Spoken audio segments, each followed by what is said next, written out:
എല്ലാവർക്കും അറിയേണ്ട ഒരു പ്രധാനപ്പെട്ട കാര്യമാണ് ഞാൻ പറയാൻ പോകുന്നത്. നമുക്കെല്ലാവർക്കും അറിയാൻ വളരെ കൗതുകമാണ്. വളരെ ആകാംക്ഷയോടുകൂടി പല ആളുകളും ഇവിടെ വന്നാൽ ചോദിക്കും, ഉസ്താദെ ഞങ്ങൾക്ക് ആരാണ് സിഹ്ർ ചെയ്തിട്ടുള്ളത്? ഞങ്ങളെ കുടുംബത്തിൽ നിന്നാണോ? ഞങ്ങളെ അയൽവാസികളിൽ നിന്നാണോ? ഞങ്ങളെ കൂട്ടുകാരിൽ നിന്നാണോ? ഞങ്ങൾക്കറിയുന്ന ആരെങ്കിലും ആണോ? ആരാണ് ഞങ്ങൾക്ക് സിഹ്ർ ചെയ്തതെന്ന് ഞങ്ങൾക്ക് അറിയാൻ ആഗ്രഹമുണ്ട്. ഒന്ന് നോക്കി പറയോ എന്ന് പല ആളുകളും ചോദിക്കാറുണ്ട്. ഇവിടെ വന്നിട്ട് പല ആളുകളും പറയും, ഉസ്താദെ ഞങ്ങൾക്ക് ഞങ്ങളുടെ കുടുംബത്തിൽ നിന്നും ഞങ്ങളെ അമ്മായി അല്ലെങ്കിൽ ഞങ്ങളുടെ മൂത്താപ്പ, എളാപ്പ, അമ്മായിമ്മ, മരുമകൾ ഇവരാണ് സിഹ്ർ ചെയ്തത് എന്ന് വളരെ വ്യക്തമായിട്ട് ഇവിടെ വന്ന് പറയും. ഞാൻ ചോദിക്കും, നിങ്ങൾ എന്ത് അടിസ്ഥാനത്തിലാണ് ഇത് പറയുന്നത്? നിങ്ങൾ ഇന്ന ആളാണ് സിഹ്ർ ചെയ്തു എന്ന എന്ത് അടിസ്ഥാനത്തിലാണ് നിങ്ങൾ പറയുന്നത്? അപ്പോൾ അവർ പറയും, ഞങ്ങളോട് ഇന്ന സ്ഥലത്ത് നിന്ന് ഇന്ന പണിക്കർ പറഞ്ഞു, ഇന്ന ഉസ്താദ് പറഞ്ഞു, ഇന്ന ഇന്ന ആളുകൾ പറഞ്ഞു എന്നൊക്കെ പറയും. ഞാൻ പൊതുവേ എല്ലാവരോടും പറഞ്ഞു കൊടുക്കാറുണ്ട്, ഒരിക്കലും ഇന്ന ആൾ സിഹ്ർ ചെയ്തു എന്ന് ഒരു കണക്കടിസ്ഥാനത്തിൽ നിങ്ങൾ നോക്കി വിശ്വസിക്കുകയേ ചെയ്യരുത്. അള്ളാഹുവിന് മാത്രം അറിയുന്ന കാര്യം അതൊരിക്കലും എന്ത് ചെയ്യരുത്. നിങ്ങൾ ഇന്ന ആളൊരു കണക്കടിസ്ഥാനത്തിൽ കണക്ക് നോക്കിയിട്ട് ഇന്ന ആളെ നമുക്ക് കാണിച്ചു തന്നാൽ ഇന്ന ആൾ ചെയ്തു എന്ന് പറഞ്ഞ് അതും വിശ്വസിച്ച് അവരുമായി പക പോക്കാൻ വേണ്ടി ദയവ് ചെയ്ത് നടക്കരുത്. അപ്പോൾ നമുക്കിത് അറിയാൻ ആഗ്രഹമുണ്ട്. അങ്ങനെ ഉണ്ടെങ്കിൽ വളരെ നല്ല അത്ഭുതകരമായ ഒരമൽ ഞാൻ പറഞ്ഞുതരാം. ഒരാളെ മുന്നിൽ പോയിട്ട് ആരാ സിഹ്ർ ചെയ്തതെന്ന് ചോദിച്ചിട്ട് അവരടിസ്ഥാനത്തിൽ പറഞ്ഞ് നിങ്ങളുടെ കുടുംബത്തിലൊരാളെ കാട്ടിത്തരുമ്പോൾ നിങ്ങൾ ദയവ് ചെയ്ത് വിശ്വസിക്കരുത്. വേറൊന്നും കൊണ്ടല്ല, കണക്കടിസ്ഥാനത്തിൽ അതല്ലെങ്കിൽ മറ്റേതെങ്കിലും ഗൈബിയായ മറ്റേതെങ്കിലും സഹായത്തിലൂടെയൊക്കെ പറഞ്ഞു തരുന്നതായിരിക്കാം. പക്ഷേ നിങ്ങൾ അതിൻ്റെ പിന്നാലെ പോയൊരു പ്രശ്നങ്ങളും പ്രയാസങ്ങളും ഉണ്ടാക്കരുത്. നിങ്ങൾ അതറിയുന്നത് കൊണ്ട് എന്തെങ്കിലും ഹൈറുണ്ടോ? എങ്കിൽ അള്ളാഹു നിങ്ങൾക്കത് അറിയിച്ചു തരിക തന്നെ ചെയ്യും. നിങ്ങളെ കുടുംബത്തിൽ നിങ്ങളെ കൂടെ നിന്ന് നിങ്ങളുടെ കാല് വാരുന്ന ആരെങ്കിലും ആണെങ്കിൽ, അതിനി കുടുംബത്തിൽ നിന്നല്ല, അയൽവാസിയോ ആരോ ആയിക്കോട്ടെ, ആരായാലും നിങ്ങളെ കൂടെ നടന്ന് നിങ്ങൾക്കിട്ട് പണി തരുന്ന ആരെങ്കിലും ആണെങ്കിൽ, അത് നിങ്ങൾ അറിയൽ നിർബന്ധമാണെങ്കിൽ അള്ളാഹു അത് അറിയിച്ചു തരും. അതിന് വളരെ മുജറബായ നല്ല ഒരു അമലുണ്ട്. ആ അമലാണ് ഞാൻ പറയാൻ പോകുന്നത് ഇൻഷാ അല്ലാഹ്. അസ്സലാമു അലൈക്കും വറഹ്മത്തുള്ളാഹി. പ്രിയപ്പെട്ട ഇർവദ് മീഡിയ യൂട്യൂബ് ചാനലിലൂടെ അമലുകളൊക്കെ കാണുന്ന, എല്ലാ മജ്ലിസിലും പങ്കെടുക്കുന്ന എല്ലാവർക്കും അള്ളാഹു വലിയ സന്തോഷവും റാഹത്തും സമാധാനവും നൽകട്ടെ. എന്തൊക്കെയാണ് മുഅ്മിനീങ്ങളെ നിങ്ങളുടെ വിശേഷം? റാഹത്ത് തന്നെയല്ലേ? ഇൻഷാ അല്ലാഹ് നമ്മുടെ യുദ്ധങ്ങളൊക്കെ നിർത്താൻ വേണ്ടി, അതൊക്കെ പെട്ടെന്ന് നിന്ന് കിട്ടാൻ വേണ്ടിയിട്ടുള്ളൊരു അമൽ ഇൻഷാ അല്ലാഹ് പറഞ്ഞിട്ടുണ്ടായിരുന്നു. പല ആളുകളും അത് ചെയ്യുന്നു എന്നറിഞ്ഞതിൽ ഒരുപാട് സന്തോഷം. ഇൻഷാ അല്ലാഹ് വലിയ മാറ്റം നമ്മുടെ രാജ്യത്തുണ്ടാകട്ടെ, മറ്റ് രാജ്യങ്ങളിൽ ഉണ്ടാകട്ടെ എന്ന് ആത്മാർത്ഥമായി ദുആ ചെയ്യുന്നു. നോമ്പൊക്കെയാണ്, എല്ലാവരും ക്ഷീണത്തിലാണ്. അള്ളാഹു എല്ലാവരുടെയും നോമ്പ് സ്വീകരിക്കട്ടെ. നല്ല റമളാൻ അനുകൂലമായി സാക്ഷി പറയുന്നവരുടെ കൂട്ടത്തിൽ എന്നെയും നിങ്ങളെയും ഉൾപ്പെടുത്തട്ടെ ഇൻഷാ അല്ലാഹ്. അപ്പോൾ ഇന്ന് നമ്മൾ പറയാൻ പോകുന്ന വിഷയം, നമുക്ക് നമ്മളെ കുടുംബത്തിൽ നിന്നും ആരാണ് സിഹ്ർ ചെയ്തത്? അതറിയാൻ എന്താണ് മാർഗം? എൻ്റെ അടുത്ത് വന്ന് ഒരാൾ പറയുമ്പോൾ ഞാനൊരു കണക്ക് നോക്കി പറയുന്നത് കൊണ്ട് അവരെ കുടുംബത്തിൽ ഞാൻ വലിയ ഒരു പ്രശ്നമാണ് ഉണ്ടാക്കുന്നത്. ചെയ്യാൻ പാടില്ല. സിഹ്ർ ചെയ്ത ആൾ ആരും പറഞ്ഞു തരില്ല നിങ്ങൾക്ക്. എത്ര നിങ്ങൾ ചോദിച്ചാലും ആരും പറഞ്ഞു തരില്ല. അള്ളാഹ്ക്ക് അത് നിങ്ങളെ അറിയിച്ചു തരാൻ കഴിയും. പടച്ച റബ്ബ് വിചാരിച്ചു കഴിഞ്ഞാൽ അത് വളരെ നിഷ്പ്രയാസം അത് നിങ്ങൾക്ക് അറിയിച്ചു തരാൻ കഴിയും ഇൻഷാ അല്ലാഹ്. അപ്പോൾ നമുക്കൊന്ന് ആളെ കണ്ടുപിടിച്ചാലോ? നമ്മളെ കുടുംബത്തിൽ നിന്ന് നമ്മളെ പിന്നാലെ നടന്ന് നമുക്കിട്ട് പണി തരുന്ന ആളാരാണ്? അതറിയാൻ വേണ്ടി നല്ല ഒരു അടിപൊളി അമലാണ് ഞാൻ പറയാൻ പോകുന്നത് ഇൻഷാ അല്ലാഹ്. ഈ അമൽ ചെയ്യാൻ നമുക്ക് ശുദ്ധി വേണം, നല്ല ഒളു വേണം ഇൻഷാ അല്ലാഹ്. നല്ല ഒരു ദിവസം നിങ്ങളിത് തുടങ്ങണം. ഒരു 7 ദിവസം ചുരുങ്ങിയത് നിങ്ങൾ ചെയ്യണം ഇൻഷാ അല്ലാഹ്. 7 ദിവസത്തിനുള്ളിൽ നിങ്ങൾക്ക് ഈ ആളെ കാണാൻ പറ്റും ഇൻഷാ അല്ലാഹ്. അപ്പോൾ നമ്മൾ ചെയ്യാൻ പോകുന്നത്, ഒരു ദിവസം നമ്മൾ തുടങ്ങി, ഒരു വെള്ളിയാഴ്ച ദിവസം സുബഹിക്ക് നമ്മൾ ഈ അമൽ ചെയ്യാൻ തുടങ്ങി, അല്ലെങ്കിൽ ഒരു വ്യാഴാഴ്ച ദിവസം നമ്മൾ ചെയ്യാൻ തുടങ്ങി. ചെയ്യാനുള്ളത്, നമ്മൾ 11 സ്വലാത്ത് ആത്മാർത്ഥമായിട്ട് ചൊല്ലുക ആദ്യം. എന്നിട്ടാണ് അമൽ ചെയ്യാനിരിക്കുക. നമ്മൾ എല്ലാ അമൽ പറയുമ്പോഴും നിങ്ങൾ ശ്രദ്ധിച്ചിട്ടുണ്ടാകും, നമ്മൾ ഖളാഹുൽ ഹാജത്ത് നിസ്കരിക്കും, വുളു എടുക്കും, ഖിബിലക്ക് മുന്നിട്ടിരിക്കും, 11 സ്വലാത്ത് ചൊല്ലും റസൂലുള്ളാഹിൻ്റെ പേരിൽ. എന്നിട്ടൊക്കെ നമ്മൾ അമൽ ചെയ്യാനിരിക്കുകയുള്ളൂ. അതിന് വലിയ ഒരു എന്താ പറയുക പവറുണ്ട്. കാരണം മുത്തുനബിയുടെ പേര് കൊണ്ട് തുടങ്ങുന്ന ഏത് അമലും അള്ളാഹു സ്വീകരിക്കും ഇൻഷാ അള്ളാഹ്.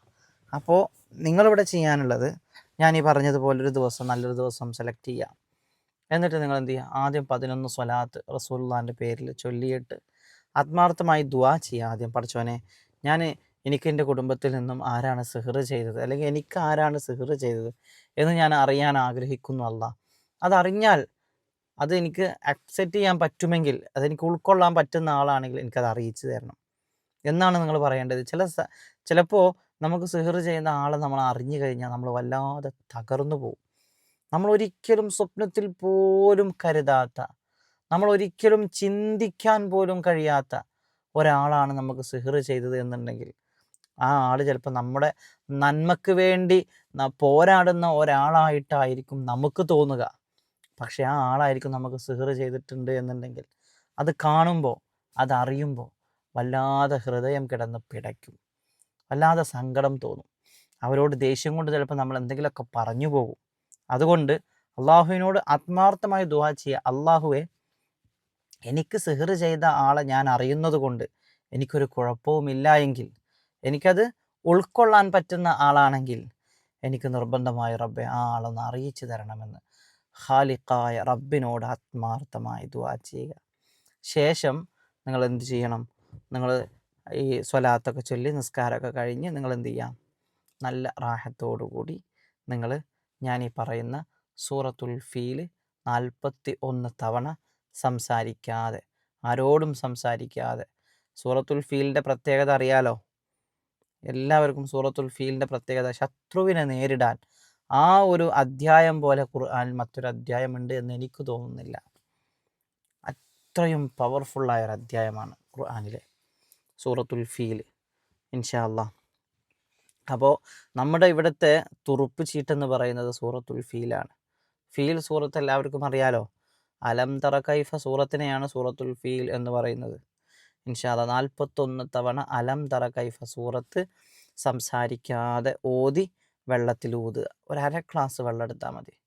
അര ഗ്ലാസ് വെള്ളം എടുത്ത് ആ വെള്ളത്തിൽ ഊതിയിട്ട് ആത്മാർത്ഥമായിട്ട് ദുആ ചെയ്യുക. അല്ലാഹ്, എൻ്റെ ശത്രു ആരാണെങ്കിലും എനിക്കത് അറിയിച്ചു തരണം പടച്ചോനെ.